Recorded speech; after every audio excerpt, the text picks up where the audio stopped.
Renungan 5. Kita akan berbicara tentang runtuhnya negara. Ketika sebuah masyarakat mencapai kemajuan dalam hidup kebendaan, justru terjadilah tragedi yang mampu menghancurkannya.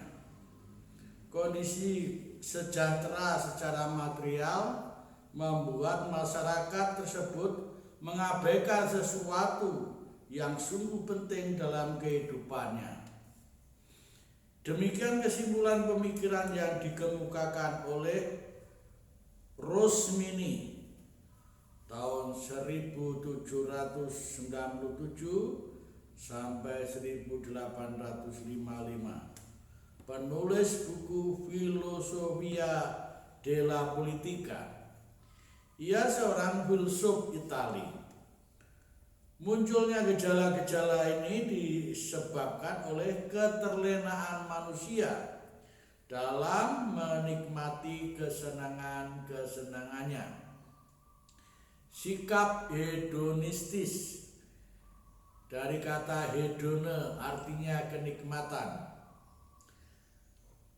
Sesungguhnya suatu negara apabila sudah kerasukan sikap ini, maka akan menjurus pada kehancuran.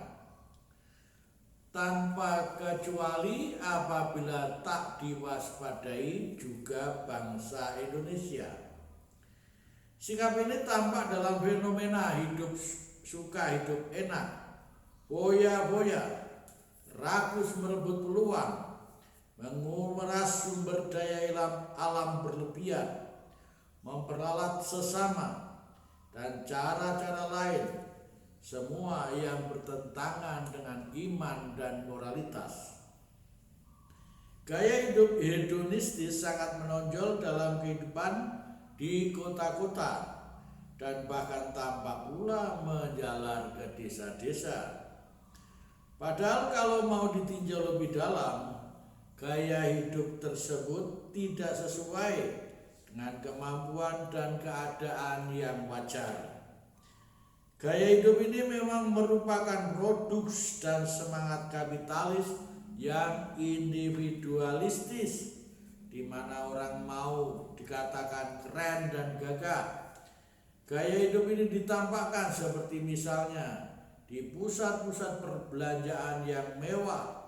Gaya hidup seperti ini masih berlanjut hingga saat krisis tak kunjung habis. Gaya hidup ini menghinggapi banyak masyarakat maupun pemerintah. Dengan begitu ponga pemerintah merencanakan proyek-proyek raksasa dan mercusuar yang menunjukkan sikap kemewahan. Jakarta direncanakan akan dibangun hingga kondisi tanpa batas,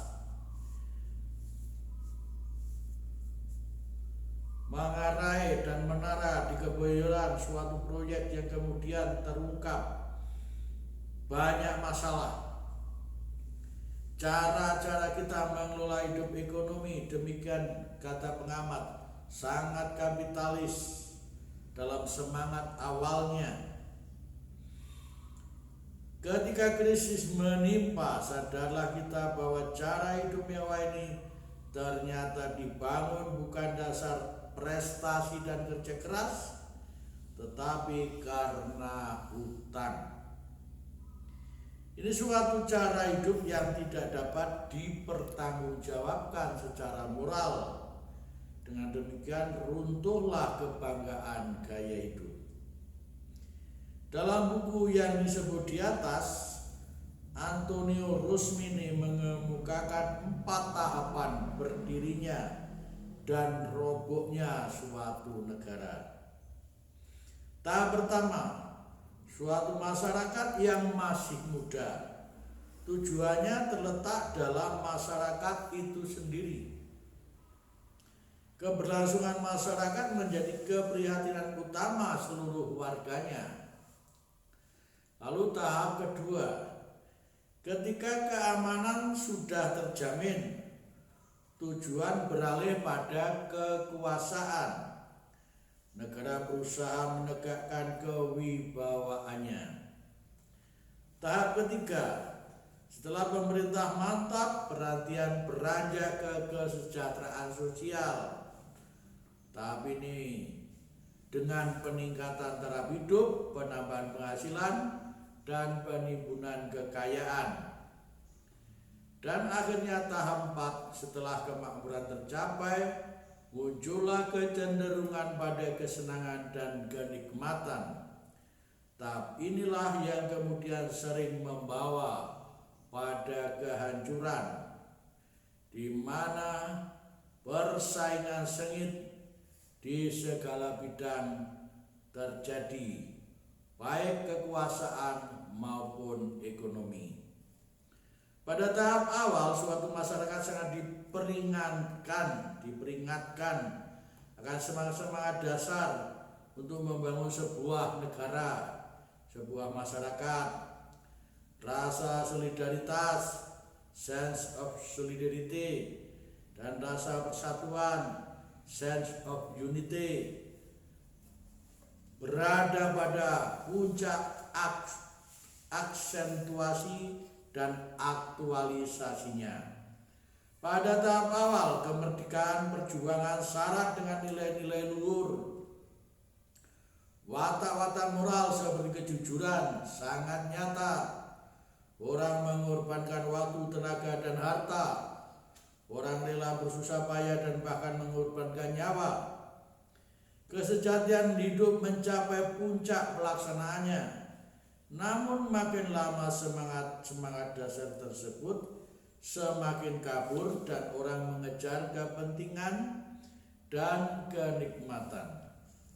Yang dikejar adalah keinginan yang bersifat hedonis dengan segala cara yang amat bertentangan dengan prinsip-prinsip iman dan moral yang minimal sekalipun.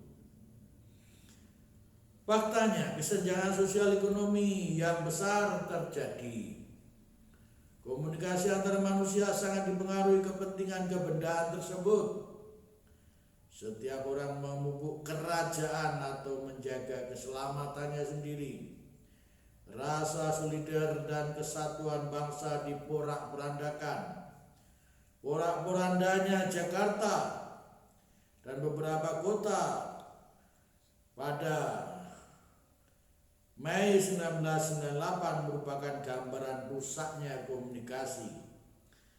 Kerawanan-kerawanan sosial memicu semangat Divide et Impera, bagi-bagi dan kuasai yang terpendam. Tampak pula penyelenggara negara berasik dengan kekuasaannya dan mengabaikan pelayanan terhadap kehidupan berbangsa dan bernegara.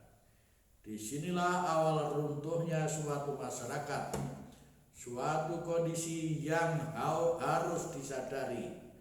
Mencegah kecenderungan ini harus dilakukan secara proaktif sejak awal. Maka dari itu, dibutuhkan kembali semangat awal, semangat perjuangan, semangat kemerdekaan. Tuhan memberkati kita. Amin.